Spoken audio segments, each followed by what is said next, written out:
Testing. Test tracks. Stack your presidents, dead or alive. Get your scores up.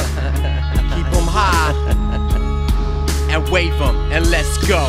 Washington, Adams, Jefferson, Madison, Monroe, Adams, Jackson, Van Buren, Harrison, Tyler, Polk, Taylor, Fillmore, Pearson, Buchanan, Lincoln, Johnson, Grant, Hayes, keep cramming. Garfield, Arthur, Cleveland, Harrison, Cleveland, McKinley, Roosevelt, Taft, Wilson, keep breathing.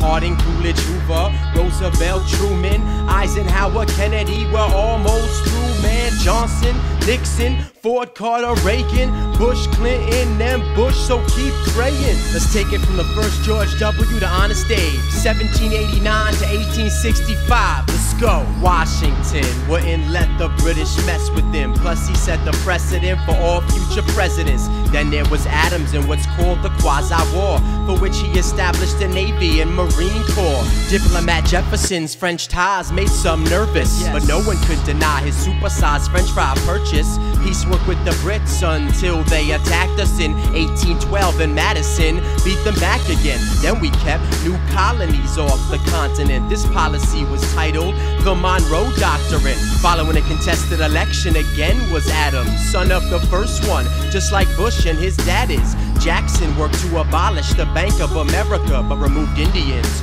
causing death and hysteria. There we were, led by Van Buren in 1837, when his country experienced its first real depression. Then into office came the famed General Harrison. Died after a month, that's the end of his narrative. That was the catalyst that gave power to John Tyler, whose anti-bank stand set the Whigs on fire. Slave buyer Polk expanded in Jacksonian fashion. War with Mexico after Cali was demanded. A man that fought in that war was President Taylor, who tried to squash rising North-South beef, but met failure.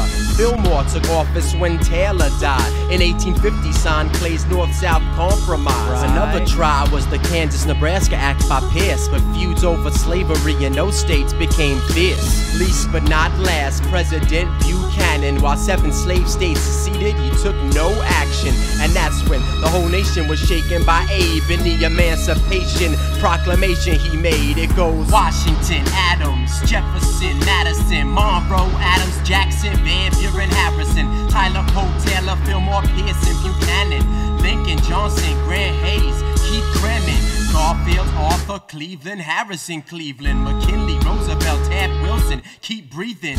Harding, Coolidge, Hoover, Roosevelt, Truman, Eisenhower, Kennedy, we're almost through, man. Johnson, Nixon, Ford, Carter, Reagan, Bush, Clinton, and Bush, so keep praying. Next discussion, Reconstruction. Let's take it from Andrew Johnson to FDR. Let's go. After the war, Johnson tolerated black codes and avoided impeachment by only 1 vote. Allied with radical Republicans came Grant, and this is when the real Reconstruction began.